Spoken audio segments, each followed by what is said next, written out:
Welcome to the Good News Mama podcast, a place to get in touch with other mamas, share the load, and know the Lord. Here we aim to lift each other up in the good news of Jesus and the laughter that comes with motherhood. We are a community of mamas just trying to keep the main thing the main thing. I'm your host, Lynn Carter, and each time you tune in, I pray you are encouraged and that you leave challenged and breathe a sigh of relief that you are understood. We were not meant to do life alone, Mama. Thanks for joining in. Let's do this and let's share the good news. What's up, Mama? I'm so excited to be able to share with you my dear friend Caroline Rose Brody on the podcast today. She and I basically took it a step further with the pregnancy and the pandemic episode. This is basically a sequel to that. We talk about all things dealing with babies, tongue ties, breastfeeding, postpartum issues, doulas. We talk about products that help during motherhood, early motherhood, and there's a lot of stuff in this episode, so I don't want to take a lot of time with the intro. She does a great job laying it all out there with us together. So I hope you get something out of this. I'm so excited that you're here, and please just enjoy, sit back, and take it all in. Get some great tips from my friend Caroline Rose Brody. Hey, Caroline. Thanks for joining me on the podcast. Yes, thank you so much for having me. Yes, girl. I was so excited to get you on. We've been talking about this for a while, and then life happened and all the craziness with the pandemic. And I feel like it was probably months ago that we said we wanted to do this, but just never really got around to it. So yay, it's finally happening.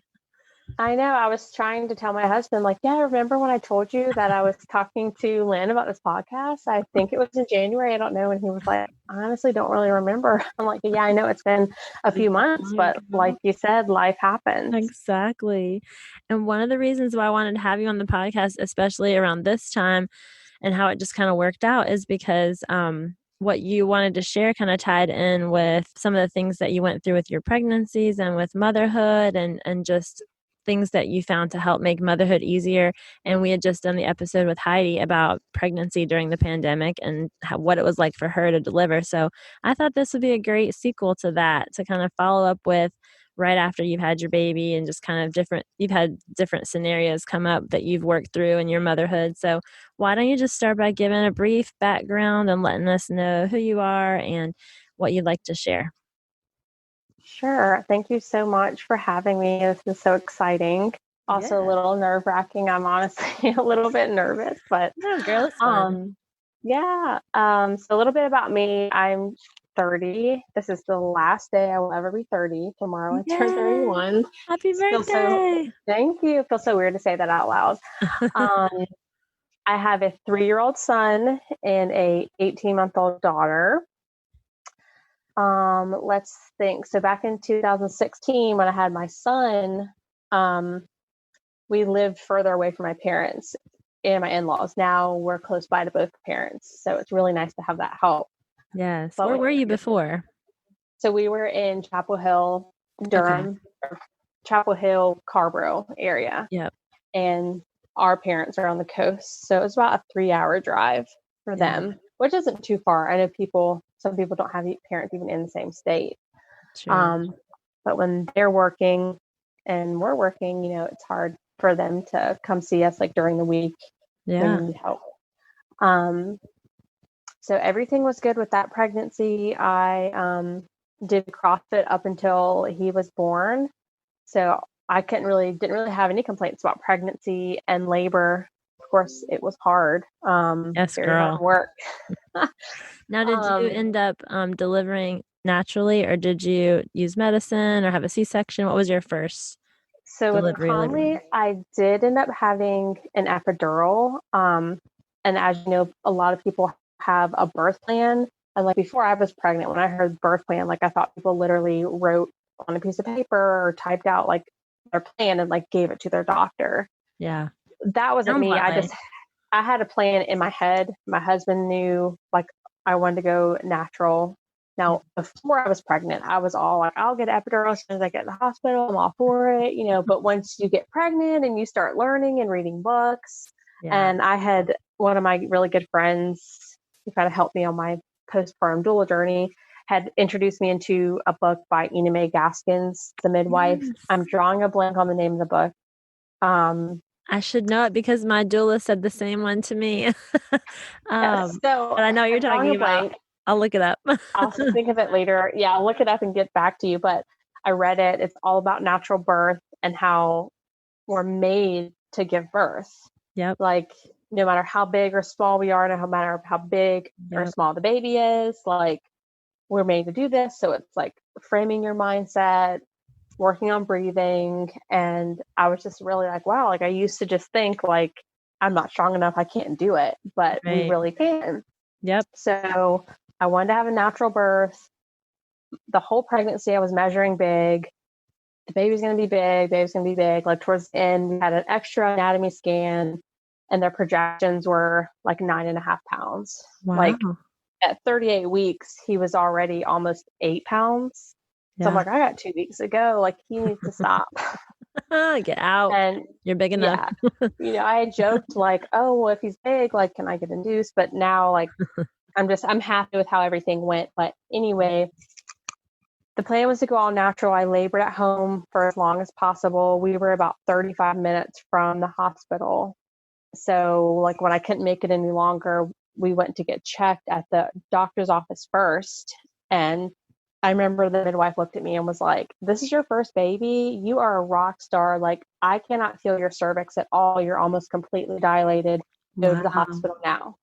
So Wow. then I'm like, oh my God, we're about to have a baby. Like, I remember Uh-huh. crying because my parents were 3 hours away. So I'm thinking they're not going to make it. Like, I'm about to have a Right. baby now. That was at like 9 a.m. And he was not born until 11:55 p.m. the same Ooh. day. And I'm like in transition, like already. And so basically, I was What? at 8 centimeters all day long, like literally, like it was my job, like from 9 a.m. to 5 p.m. And the midwife knew my wishes, but was like, okay, like, what are you thinking about medicine? I think you're going to need to rest in order to push the baby out. Yeah. And I just remember looking at my husband like, she's a midwife. She's concerned about me, not just the baby. Like, and she knows my plan and she's the one suggesting it. And Yeah. I said, well, what about like medication through an IV rather than the epidural? Yeah. And she was like, we could try that. She said, but what you really need is to lay down and rest to be able Mm-hmm. to push the baby out. And I agreed. And even though I was reluctant, like I gave in, I got it, but Yeah. it did the job. I was able to like rest for maybe like an hour, I don't know, off on, but Yeah. still, he still wasn't born for hours later. And he Wow. was, the ultrasound was right on point. He was 9 pounds, 7 ounces. Girl. First baby. Wow. Like, First baby. You thought I'm Oakley like, was going to be like 11 pounds then, didn't you? I know. And then I was nervous about the next one. Girl. So, So yeah, that's rough because my third pregnancy, I had a really hard time progressing and dilating for some reason. mhm, And I just remember telling Ben at one point, like, if she checks me again and I haven't budged, I'm getting the epidural. Like, I was to the mhm. point where it had just been hours and hours and hours, and it was not progressing like it should have. Now, when Conley was born, did he have any complications, like any cord wrapped around his neck or anything crazy that was keeping him from coming, or did they? No. No, so I remember being on like a exercise ball all day long, moving side to side, like to open my hips and to move him down. And the midwife thinks that like his arm was over his face in a Yeah. weird position to where he couldn't move down. Yeah. And I mean, I even still pushed for like 2 hours, Mm. and it was because he was big, his shoulders were big, and he came out, poor thing. He was like bruised, like he had a tough time Yeah. himself, but his breathing was fine when he came out. He Yeah. passed the APGAR test like 9 out of 10. Yeah. Um, so just thankfully everything was fine. Praise God. Yep. But that's Yeah, I rough. remember Oh. when they put him on me, like it's just weird. He had a short umbilical cord, so I couldn't even get him all the way up to my chest. He was like on my stomach, but I just remember saying, "Holy crap, how big is he?" And like I wanted to get him weighed immediately. I'm like, I want to do skin to skin, but like I want to know how much he weighs. they're like 9, 7. I'm He like, oh came my out gosh. like a And three-month-old. I know, like I never had a little baby. Right. So, and Girl. it's funny because my sister's babies were all tiny. Like her Yeah. first baby was like, Kanan was like 5'14" or something. And here I Wow. am with like a 3 month old, you know? That's awesome. Girl. Yeah. So everything was good in the hospital. We loved our experience there. One of the nurses, though, did point out, like when we were trying to nurse, Mhm. um, was that he might have a tongue tie. And she was like, the only reason I noticed is because my son had one. Okay. And because I don't remember what it was, but it was like he would latch and then just kind of fall asleep and not eat, which that's normal because they're so Right. tired too. You know, they have a Right. hard fight to be born. Exactly. But she told us to have it checked out, and the midwife that delivered him actually was trained to do a tongue tie clip when he Oh, was like wow. 2 days old. But they did tell us that it was just like superficial. So like there was a possibility that when he got older, it was deeper than what she was like trained to do. Mm-hmm. So in my opinion, I thought he was a great nurser, or nurser, is that a word? I don't know Yeah. if that's a word, No. but Yeah, totally. he nursed really well. And then when I went in for his 6 month appointment, the pediatrician was like, oh, he hasn't gained any weight since his 4 month appointment. And, you know, a first time mom, everything seems scary and worrisome. And I'm like, okay, well, what does that mean? And she was like, you know, it's a little bit concerning. He should have definitely gained weight. Like, how's your milk supply? How's he nursing? Has he changed anything? And I'm like, no. And Yeah. so she kind of immediately was like, well, maybe you could look into taking some supplements or supplementing with formula, and you know that kind of Mm-hmm. scared me. And I left in tears. Of course, the one appointment my husband wasn't there with me. I called Oh. him and I'm like, he didn't gain any weight. You know, my milk supply Mhm. is probably not enough. Like maybe we should call a lactation consultant. And I'm so glad we did. Right. Um, there's a birthing center in Chapel Hill, and they just had an amazing staff of midwives and lactation consultants. Yeah. We went in, they asked me questions. I mean, she had like a clipboard, like a checklist to go through. Mm-hmm. She observed us nursing. She weighed him before and after his feed, and Yep. he gained like, I want to say like an ounce or two. So she knew that he was getting milk. She asked all these questions if he was sleeping through the night, which we're very fortunate with like the best sleeping babies. So like Mm. that was one thing. I was like, well, maybe he's sleeping so long that my supply's dropping. But she was like, I don't think that's the case. Now, what about a tongue tie? And I was like, well, he did have one when he was born and they clipped it superficially. And so she had another midwife come in and they're like, that's a textbook tongue tie. Yeah. Really think that if you had it redone by Mm-hmm. a pediatric dentist or an ear, nose, and throat, that it would really help. So Could you we were tell a difference? You did that, right?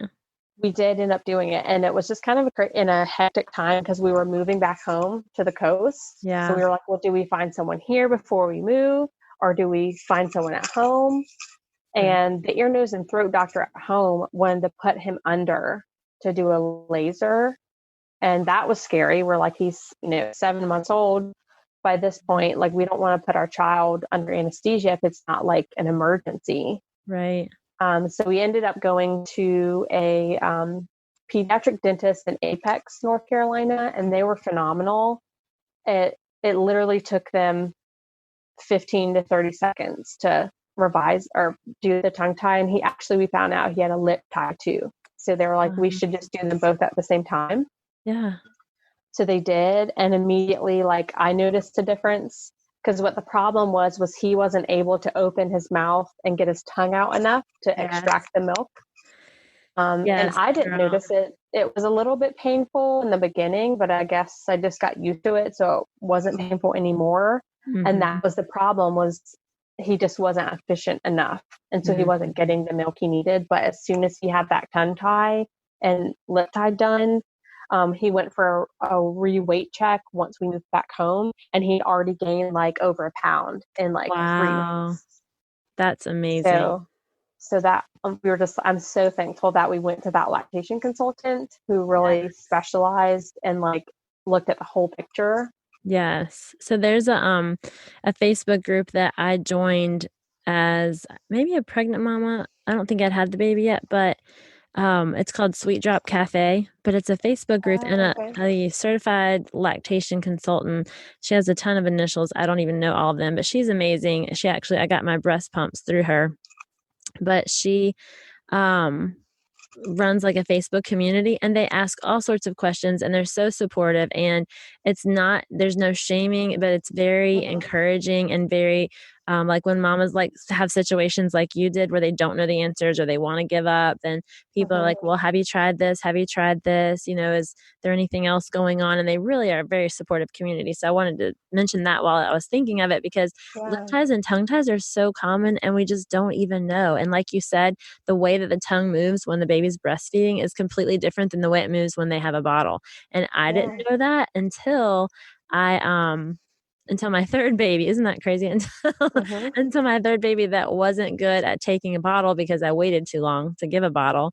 Yeah. So I guess with breastfeeding, the tongue moves forward as Mhm. they nurse. And with bottle feeding, it moves backward when they're pulling it out of Oh, the bottle. And see, so I didn't know that. he would not take a bottle, but my babysitter was able to cup feed, which was another technique that I had Mhm. no idea about. And she looked it up online and she said it looked like literally like a cat lapping up milk. Yeah. Like my son was like licking like a little cat. So anyway, it's just amazing for you to share that experience, that all that happened with your first baby, and I didn't even learn that stuff until my third baby.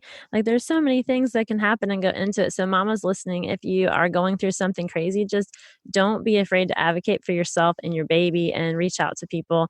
Like I think La Leche League is another resource Mhm. that a lot of lactation consultants are certified through or offer support, and you can look that up online.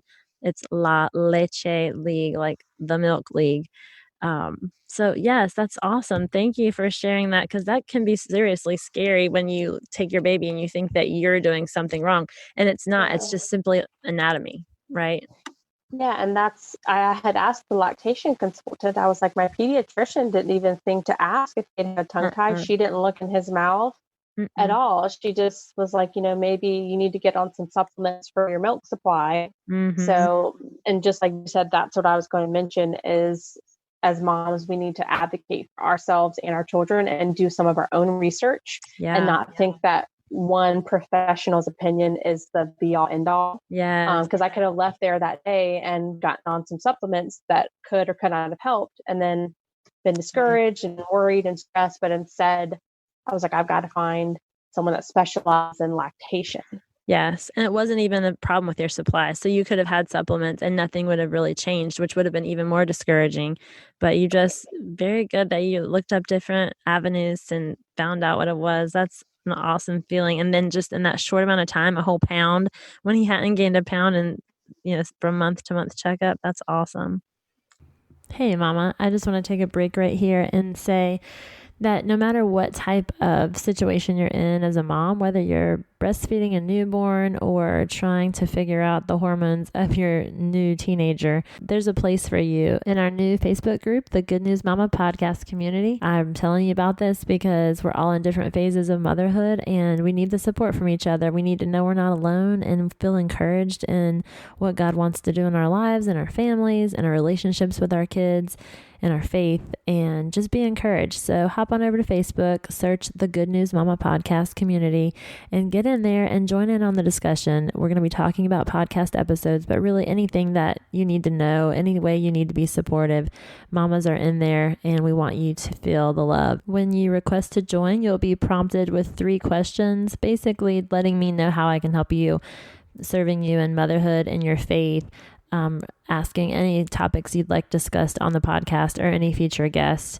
And if you'd like a bonus episode, you can feel free to leave your email and you'll get that. It's going to be one that's good. So be sure to sign up and let me know what you think. Now let's dive back into the awesome conversation with Caroline. The lactation consultant that was so helpful. Like we only saw her that one time and then we moved back home. We had the procedure done and she told us to stay in touch. So I literally just called their office to let her know, like, hey, remember me? We had this done. He's already gained 1.5 pounds. And she like took my phone call and talked to me for like over 10 minutes to see how it was going. And she was like, wow, like you're doing great. he gained that much weight, like it clearly wasn't your supply. It was honestly his tongue tie, and you could see the difference. So that was so nice and genuinely helpful. Keep going. I love your information. What else do you want to share? Yeah, so it was funny when I was talking about like my first pregnancy and my second, and then I realized that technically my daughter is my third pregnancy because we could have a miscarriage in between the two.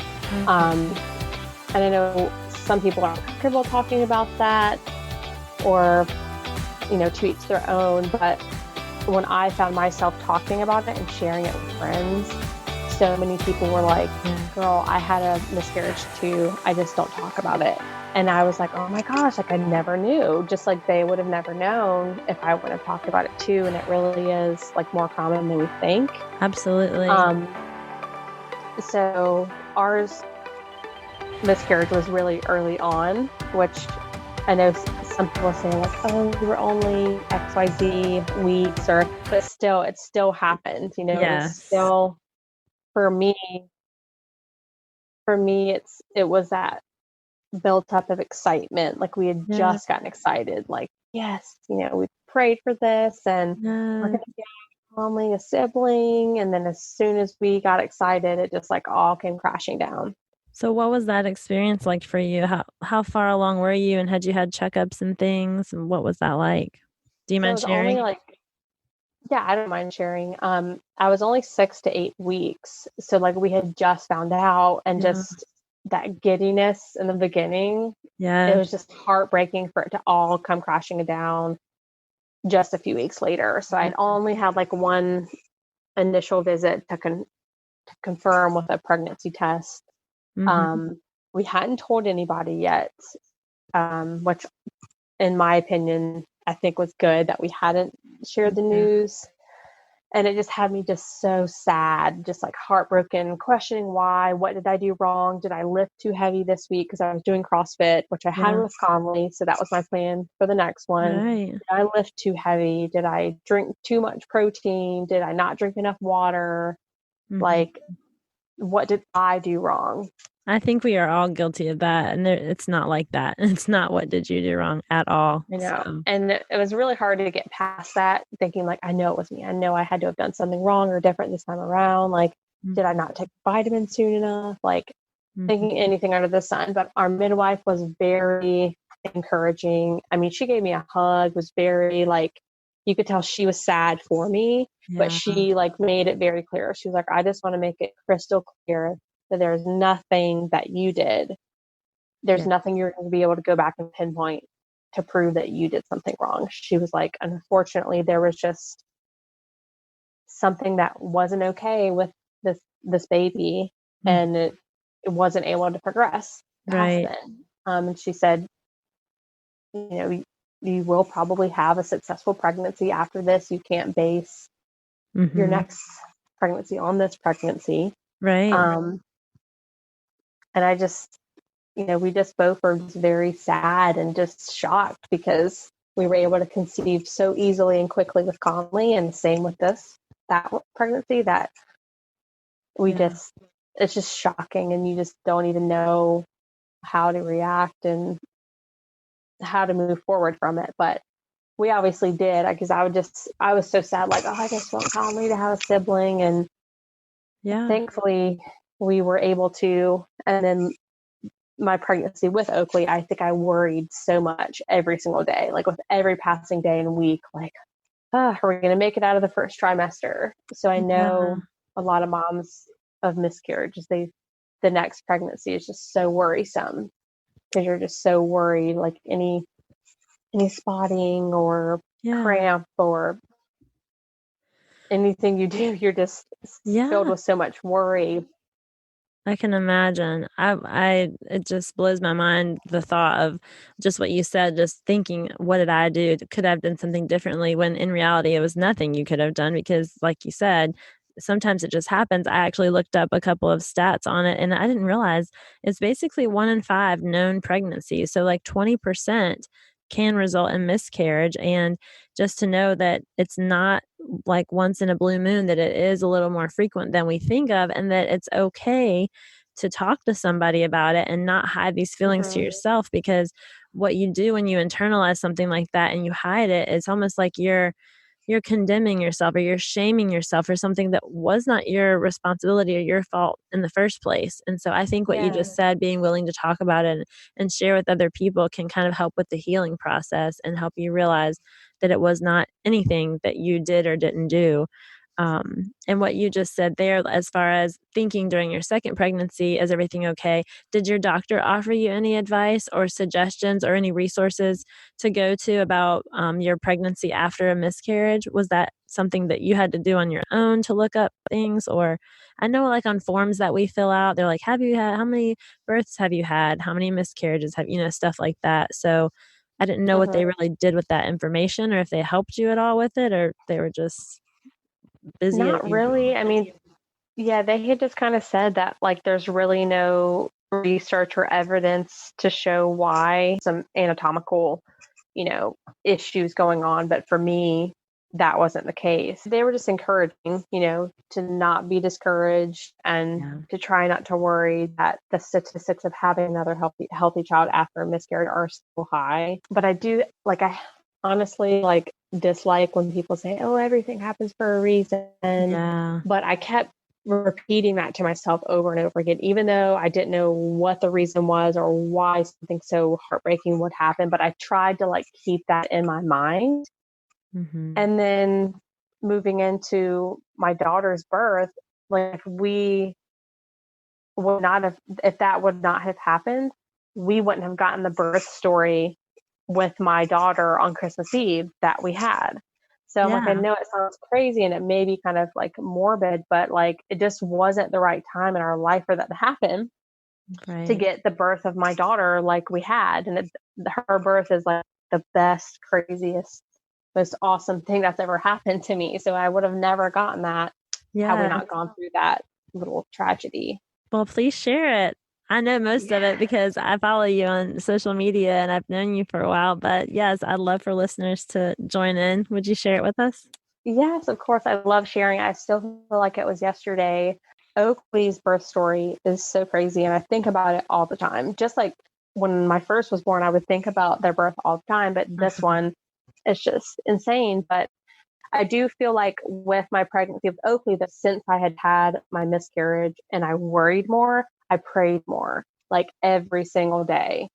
Please, Yeah. please get me through this day. Please let me see another day, another week in this pregnancy. So I am thankful that I was able to be thankful for Oakley. Every day I was, thank you, Jesus, so much Yeah. for this opportunity to bring another life, to provide Conley with a sibling. So every single day on my drive to the gym, because I was doing CrossFit at 5 a.m. and taking Conley to school, I was always praying. So I prayed and prayed for a fast, quick delivery and a safe delivery. Uh-huh. That was my prayer. Once my pregnancy was developing and she was doing healthy and my belly was growing. And so we were due on December 29th. Praying for that quick delivery, and I prayed so selfishly to not have her be born on Christmas. But I prayed, I'm you can't hide your thoughts from God. So I'm there's no point in me hiding that I There you don't want her go. to be born on Christmas, But I would Right. say, if she's born on Christmas, how awesome would that be to share a birthday with your Yeah. Lord and Savior, Jesus Christ? Yes. But if she could be born right after or right before, but not on the day. That would be better. Yes. So I'm and Christmas Eve, wouldn't be that bad, I guess. But, and the funny thing is the 29th of December, when she was due, the doctor that I wanted and the midwife were both on call. And the doctor that delivered me was Uh-huh. on call that weekend, the 29th. And I told him, you have to deliver my baby. You delivered me, how Uh-huh. cool, in the same hospital and everything. And he was retiring the next Monday. So I Oh was my what if your last baby that you deliver is my baby? Uh-huh. And you delivered me, we can go be in the newspaper. This is going to be so cool.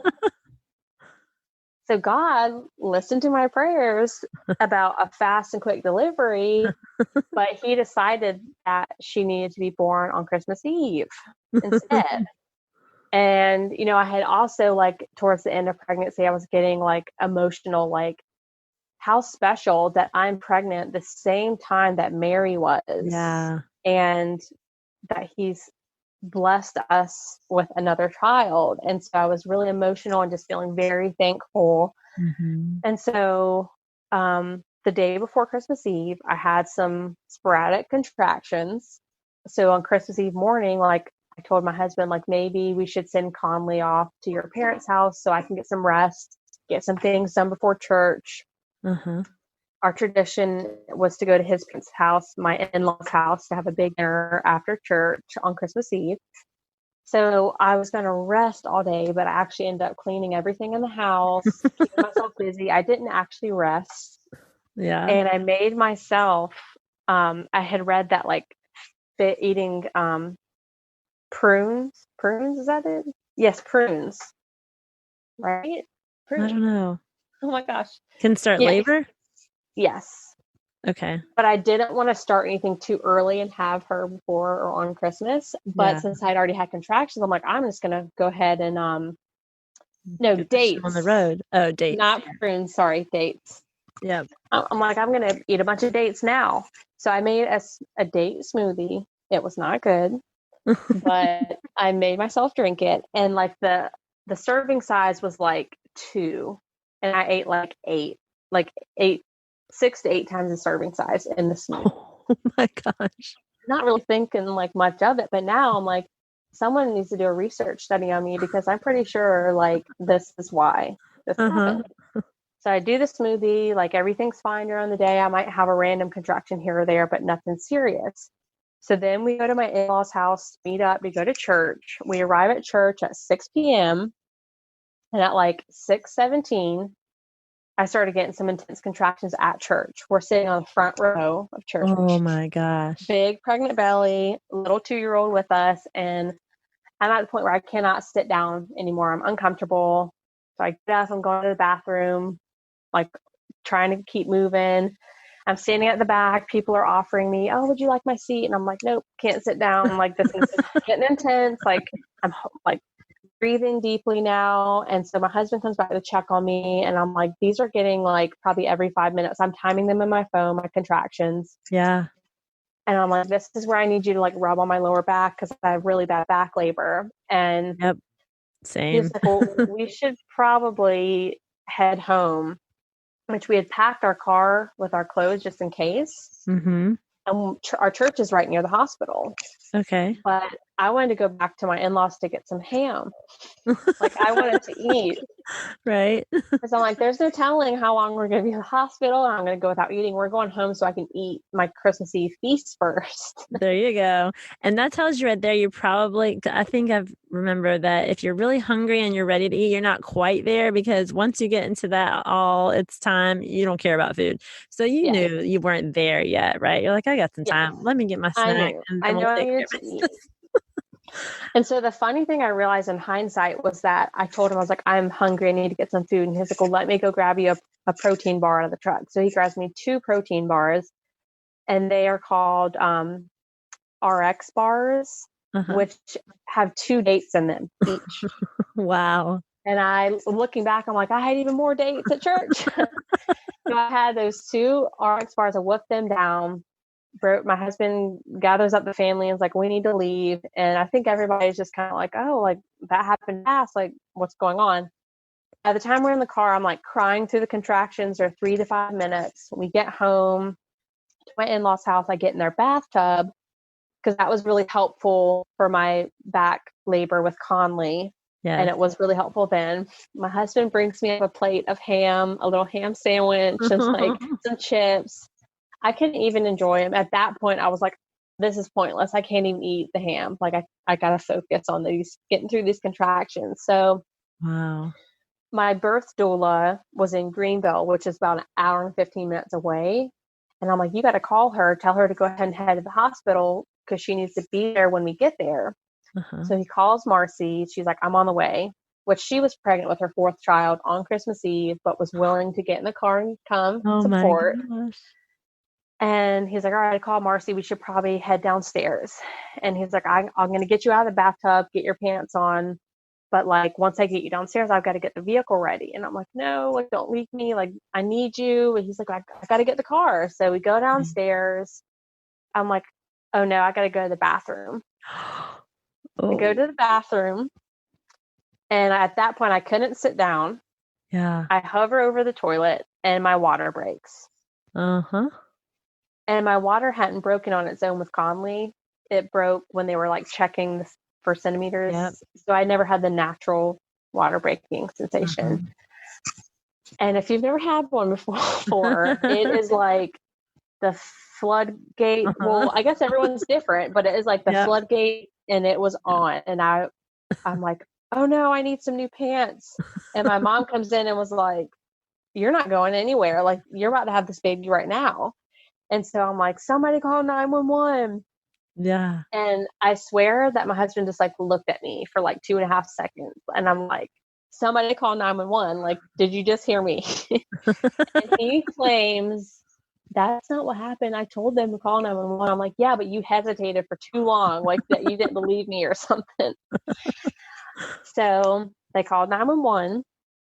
911 was not able to give any instructions over the phone. This is not like movies. My mother-in-law was like, what should we do? Should we get blankets? And they're like, man, we can't advise you, but we have someone on the way. Wow. So like I said, we got to church and my contractions started at 6:17. At this point, it's 8 p.m.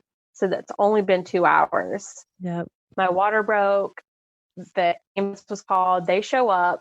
I put one of the paramedics to work. I was like, can you rub on my back right here? Because Brody, my husband, was like ready for like any and everything. He was like my doula, my midwife. Wow. I had oils out that he was rubbing on, and he was coaching me. And when one position didn't work, I'm like, I got to move. I got to squat. And I'd always hoped to like naturally squat and lunge and just like let my body take over. And I wasn't able to with the epidural with my first, but now doing it all natural, like there was no holding back. Like once you have that contraction and it's time to push, because there's a purpose for the pain. There's a purpose behind each contraction, and you just feel it and you cannot hold back. And like all the CrossFit paid off. I know it did, because I pushed maybe 4 times, and on the last one I lunged and she was born. My husband called her. Wow. So from water breaking to her being born, it was 15 minutes. So there's no way we could have gotten in the car and made it 25 minutes to the hospital. Holy smokes, girl. So literally, Jesus answered my prayers. Yeah. She wasn't born on Christmas. She was born on Christmas Eve. There you go. And it was a really fast, quick labor. And I just know it's because I prayed and prayed and was so thankful to be like similar to Mary and Joseph. We had her at home, like not with, I mean, the paramedics were there and were a huge help, but it wasn't in a hospital setting. Like, right. I had talked before about how wonderful a home birth would be, to be like in your own comfortable home setting. But my husband was just like, so many things could go wrong. Yep. And I agreed, like, it's unknown territory, but like, because when I said to call the ambulance, I'm like thinking in my head, once she's born, what do we do? I have no clue. Like, my body knows how to help me work to get her out, but then what would we do when she's born? Like, I think I honestly couldn't process that she was going to be born here, right there in the bathroom floor. Wow. And she was, and I just was like in shock. I didn't cry. Like, I literally was just like, oh my gosh. I couldn't stop saying, oh my gosh. I cannot imagine, girl. I promise you that. We took so many classes. Ben thought he could do what Brody did. Like, he's like, I can deliver this baby. Hands down. I know what I'm doing. I'm like, let's not test that theory, right? Yeah. And he was calm, cool, collected. Like, wow. I never once like saw fear on his face. Like, oh my gosh, what am I going to do? Like, he just was so calm and encouraging and like, you got this. And I mean, he delivered our baby. Like, how awesome is that for your husband to get to deliver them at home? And she was fine. Like, she passed her APGAR scale, like nothing, no problems whatsoever with either one of us. That is so amazing. I love that. It was Thank you for sharing crazy. that. So yes, we got literally, she is an answered prayer. I know it sounds cliche and corny, but it's so true. No, that is awesome, girl. Praise God for that. Yes. Thank you. And so what was it like after she was born and then you had two little ones, and just how did life feel at that point and adjusting and all that? Yeah. So while I was pregnant with Oakley, I did postpartum doula training. One of my really good friends had started a nonprofit, or she did start a nonprofit in 2017 called Hope Women and Family Services, to provide postpartum support and beyond to families in Eastern North Carolina. And so that's kind of where my passion for helping moms came, was when I looked into becoming a postpartum doula. And that was really cool journey to be pregnant and to be learning about become a postpartum doula and really nurturing the mom, because, you know, when a baby's born, it's like, how's the baby doing? How's the baby sleeping? Yeah. Well, how's the mom doing? How are you sleeping? How are you feeling? Like, how are you recovering?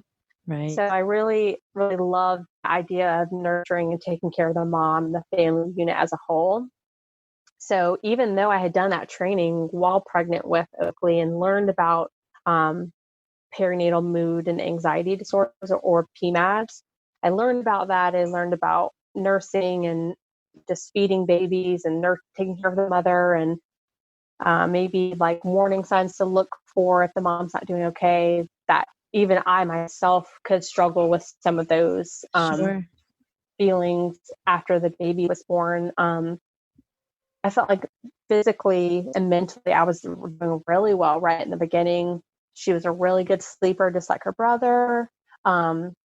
He adjusted really well, because my fear was that he would be jealous, because he's a big mama's boy. That he would be jealous or act up, or like not like his baby sister, because mommy's spending so much time with her. But he was and is the best big brother. He, from day one, just wanted to hug her and kiss her and rub her head, and that was his baby, and he did great. We got in a really good routine with both of them. We had a lot of help. Lots of friends did a meal train for us. Where people bring meals, which is awesome. And then I had some postpartum doula support from a few of my friends from the nonprofit, which if you can have a postpartum doula, I highly recommend it. They helped me with meal prepping, bringing meals, light household duties, holding the baby so I could either rest or shower. So that was really good. In the beginning, I just felt like, wow, this is great. Like, I can do this. We're doing really well. But around the 3-month mark or so, coincidentally or not, like when I went back to work, I was having a really rough time, because out of nowhere, Oakley stopped sleeping well. So I have to wake up to get to work now. I'm exhausted, running on fumes, and I'm not a morning person. Even though I get up and work out at 5 a.m., it doesn't mean I jump out of bed. It's like, woohoo, I'm ready to start the day. That is just not me. So that was just such a struggle. I grew really frustrated with her not sleeping, and I didn't feel like frustrated at her, angry with her, or like I was going to do anything harmful. But I didn't like how I felt. Like, I was so mad and angry. Like, Brody would roll over and be like, what's wrong? And I'm like, I want to go to sleep, and I can't. The baby's awake. And as soon as I would snap, I would just cry. Yeah. It's not his fault. It's not her fault. Like, it's just tough, really tough. I'm tired. But then I'm like, he's getting up to go to work too. Like, he's tired. We're all tired. Yeah. Preach, girl. Preach. Really hard. And then transitioning, when I went back to work, I had a new role in my company, and I thought it would be easy with just like low-key training, but it was a huge learning curve. And being in the thick of postpartum, like, my brain was just like foggy. Like I couldn't process simple kind of tasks. And thankfully I was able to realize it's because of my postpartum training, like, okay, I think I need some help. I'm on the verge of like a breakdown. And I was like, there's nothing to be ashamed of. And if I don't tell anybody, it's just going to get worse. And like, it was just like a pit in my stomach and chest every day. It felt like, very frustrated. And then I'd take it out on my husband when he would get home. And then we were kind of at each other's throats, and that wasn't good. And a lot of crying happened. Yes, girl. Stuff we don't talk about, right? Stuff that nobody knows, but it's all there for everybody. And it's something that can feel so overwhelming and all-consuming. Mm-hmm. Yeah. And so I'm like, if I can be vulnerable and share what I went through in hopes that it can reach someone else that maybe went through that or potentially might go through that they can hear, well, she got through it. How did she get through it? You know, what worked for her? And it's good to know that, you know, they're normal, or it may not be normal, but not like acceptable. So if you get help, like you will be well. So I talked to my mom, talked to my dad, talked to my husband, and was like, I think I need to seek out some type of therapy. This just isn't productive. It's not a good use of my time and my well-being. So I was looking into telehealth, just because even then I'm like, how am I going to make time to go to an appointment somewhere, leave my house, you know, who's going to keep the baby, just the never ending list. So thank God for telehealth. There was a few options, but I found a really, really good therapist in Asheville. Yeah. So that's like complete outside of the state, but she's still, you know, offering me services and help. So it's been a little over a year since I've been doing telehealth with her. And since then it's gone from like, oh, I cannot wait till my next session. Like I really need to see her. And now it's just kind of like keeping up and staying in touch. And it's nice to talk to someone, but now I'm doing so well that I don't rely on those anymore. Right. But did she offer you any strategies to use that maybe mamas could start off with? Because I know all therapists are different to an extent, but I didn't know if she specialized in postpartum issues or if it was just one that was recommended that you found. So yes, she's geared towards mothers and postpartum period. But she helps like couples, all types too, but that's just her focus and her passion, I would say.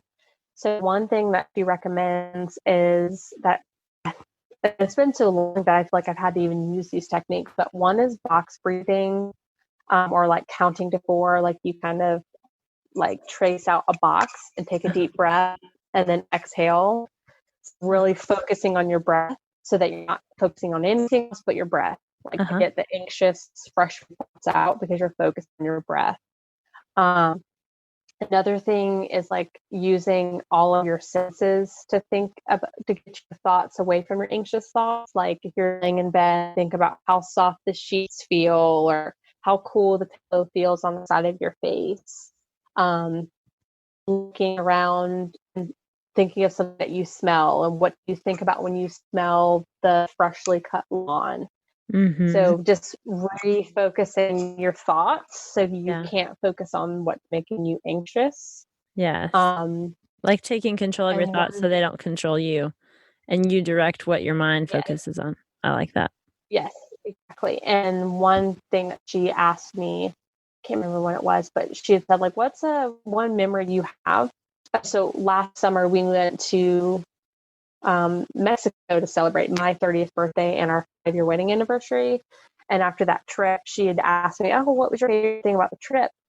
And I told her, and she was like, well, can you go back to that moment in time and think about why it made you so happy and what was so exciting about that moment? And she was like, the next time that you're feeling frustrated or overwhelmed, like think about that really happy moment you had on your trip, because it really does bring back like a wonderful memories. And like you can't be anxious and upset when you're thinking about something so positive like that. Yeah. So I really, really like that. And then one thing that she reminds me of is like, you are enough and you have enough and you're doing a good job. And back when I was struggling, like she reminded me, like, you are in the thick of it. Like you're going to get through it, but it is really hard right now. And you need to recognize like you do have heavy workload, a lot on your plate, it is a hard time. Like, no one can say, oh, it's not that hard. Like, just get over it. Like, it is Yes. hard. You are in the thick of it. But she would say too, like in the moments when I'm trying to get baby go to sleep and she's not, and I'm tired, soak in the smell of their head, feel how soft their skin and their hair is, like rub their feet, their ears, like, because they're going to get big. Like, that time is going to pass. Yep. Which is why people have more children, because they get out of the hard part and they forget about it, because it's just a moment in time. You're going to get out of that tough time. So I did take that advice a lot. I mean, I would remember nights I'm just crying, rocking her. I'm tired, but I would sniff her hair and rub her little feet and just literally soak in that time we had together. And I love that because I know you have a background in athletics and you obviously did CrossFit. And so your mind is geared toward pushing through, like pushing your body to the next level. You know what it's like to be resilient mentally. And a lot of mamas don't necessarily have that background of themselves, but for you to have that background and to still have these emotions just shows how real they are, that it's just a human condition. It doesn't matter what your background is, how many kids you had, whether this is your first time mom or a fifth time mom. And truly, we can also come to these feelings, but it's what you do with them and what you choose to react to and feed yourself and focus on and dwell on. And then, of course, there's also other alternatives too. There's medication if needed. There's other natural remedies and things like that. Did you pursue any of those things as well? Yeah, so actually, I've been like an avid essential oil user since, and for about 3 years. Like, Conley was about 18 months, and he was in a daycare setting, and lots of germs passed around. Yes. Yes, I was like, I need something to help with immune system, and when he gets a runny nose or a cough.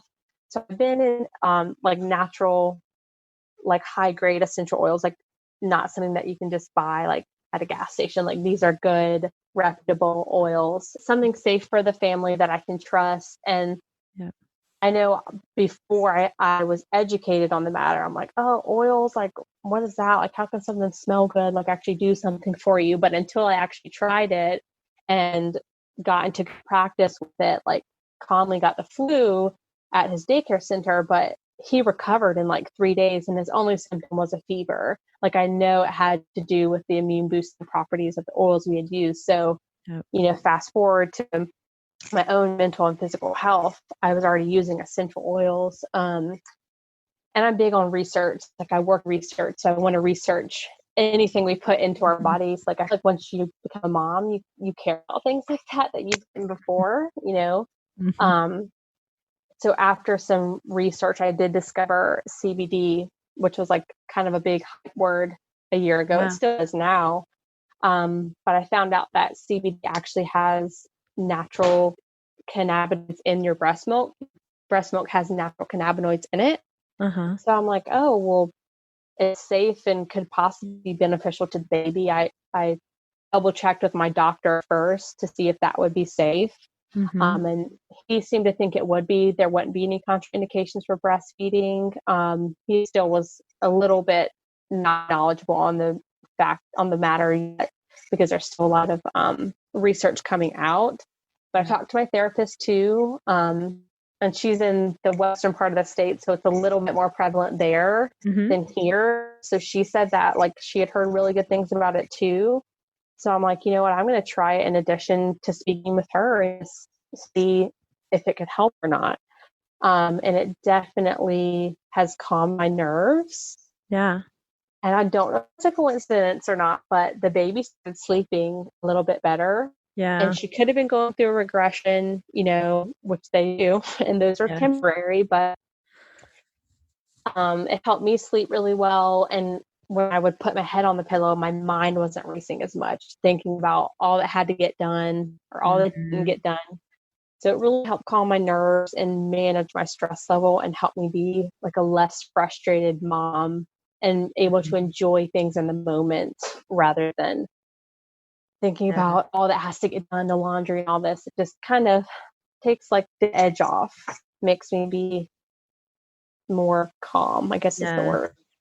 Well, I can tell I have used essential oils too, and definitely felt like they have their place. I think that one of the things I learned is you really have to research how you use them and how you dilute them, especially with kids, Yep. because you can't Mm-hmm. use them neat. You have to dilute them down with the Yep. carrier oil and things like that. And because they're potent stuff, like crazy Mm-hmm. strong stuff, but very natural, very beneficial. And then the CBD, I have patients that swear by that. They love, Mm-hmm. like, especially with the chronic pain and things like that. So, I haven't done a ton of research in that, but I would say whatever works that's helping you, whether, like you said, don't know if it's a coincidence necessarily, but there's a difference. So why stop now, right? I know. And I know there's a thing called like the placebo effect, but I'm like, I don't care if it's placebo or not. It's working. It's Exactly. making me feel better. I'm just going to Exactly. roll with it. And back to like advocating for yourself too, is like, I know that there are things that need medication and there's Yeah, nothing wrong with taking medication. Um, exactly. for me, I just wanted to try some natural things first and do my own research and be an advocate for my own wellness because no one else is going to advocate for myself as much as I will. And Absolutely. I have to be well to take care of my children. Yes. Yes, girl.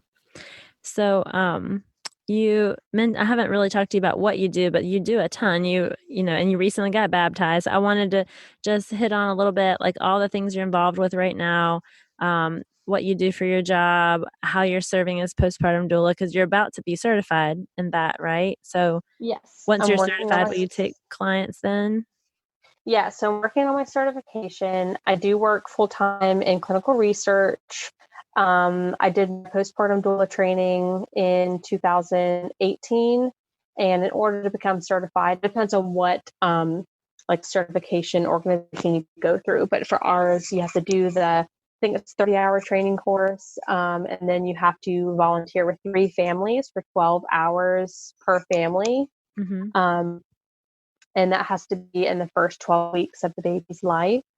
So that's really nice. The families that I help, like I was still in the postpartum period with Oakley too. So it Wow. was like I'm providing help even though I still need help myself, but I Yes. just enjoy it so much and love to lend a helping hand and share what I've learned. Yeah. Um, and then, yes, I did recently get baptized, and I feel like the like craziness and scariness with the virus and everything going on in the world, like I had been thinking about it in the back of my mind. I really need to get baptized. Like I really just need to reestablish myself and my relationship with Jesus Christ and be an example for my children. Like Conley's 3 and he notices everything. Like when they show videos of people getting baptized, like, look, mommy, they went under in the pool. Like he talks Mm-hmm. about it. And I'm like, he needs to know the importance of that and know like why mommy chooses to do that. Mm-hmm. Um, but just hearing our preacher talk one Sunday, just kind of like about the events going on in the world and how it's scary and like the whole purpose is to like solidify your spot in the kingdom like whenever that happens. And I'm like, what am I waiting for? Like, why do I continue to wait? There's no reason. So I actually had a Zoom call with the preacher. I'm like, I have questions. Like, I know I want to get baptized. I know I need to, but like, can you just kind of go over a few things with me? And we set up a Zoom call. We chatted for like an hour. I'm like, okay, well, let's schedule it for the last weekend in May. And Yeah. we did, and we got to do it actually in the river, the Neuse River here in New Yeah. Bern, which is actually the river that my parents live on. And Yeah. I grew up playing there, and I'm like, I just really want to get baptized outside. And he's like, yep, let's go down to the river and do it. So we did, and my parents were there, and the kids were there, and Yeah. just trying to set that example and pave the way for your kids is the best that you can do. Awesome, girl. Congratulations. That's so exciting too. And I know we've talked Yeah, about my thank you. baptism story before too. So I can relate about, Yeah. wanting it to be a choice that you made, not something, because different denominations feel differently about baptism. And some, baptize infants at birth, and some sprinkle, and some submerge, all that, the different things. But just Yep. the testimony it is to the outward sign of your inward change, and that you've accepted Christ, and you just want to witness to other people and share that. Mhm. That's beautiful. So congrats, girl. I love Thank you. that. Yeah, it was the perfect day. Wow. Yes. And then tell me you've got a new Facebook group that you just started, Repurposed Mamas.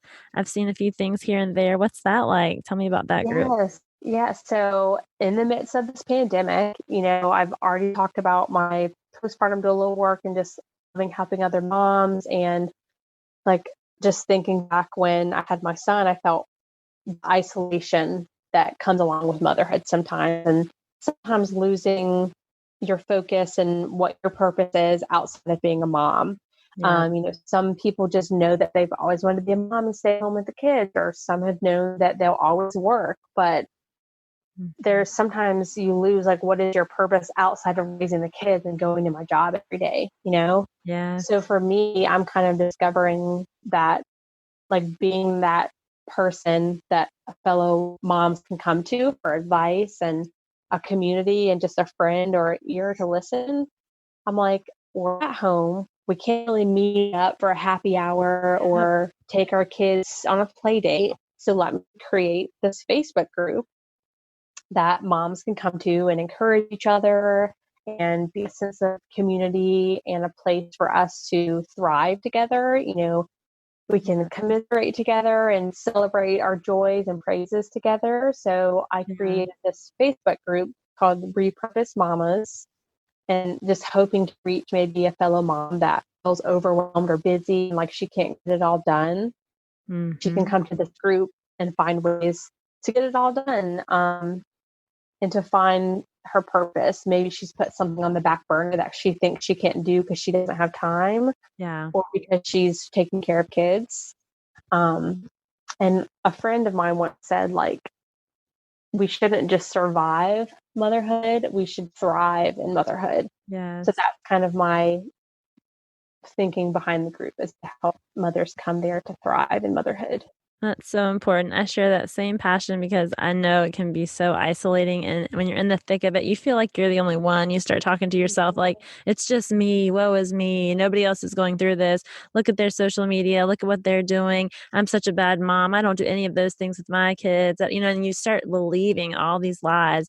That Yeah. is exactly what Satan wants you to believe, because he wants you to get isolated. He wants you to feel Yeah. defeated so that he can have his effect and basically minimize your role for Christ and minimize your purpose as a mother, as a person, as a friend, like you're talking about. But when you remind each other and encouraging community and friendship that you're not alone, I'm right here with you.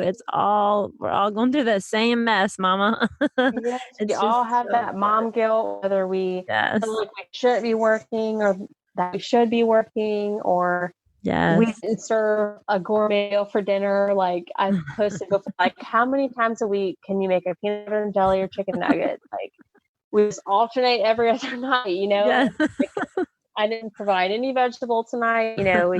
We always find a way to feel guilty or feel like we're not doing enough. Yes, Um, girl. that's one thing that sometimes I think about myself, like, how come she can get it all done and I can't? Like, why can't I handle this? But she can. And that's another thing my therapist had encouraged me, like, you have a lot on your plate. You have an online business, you work full time, you do postpartum doula hours, you volunteer at church. Like, you Yeah. are doing a lot. And sometimes I'm like, okay, maybe I should give myself more credit than I do. Yeah. Little grace. Everybody needs a little Yes. grace. Yep, a Yeah. little bit here and there.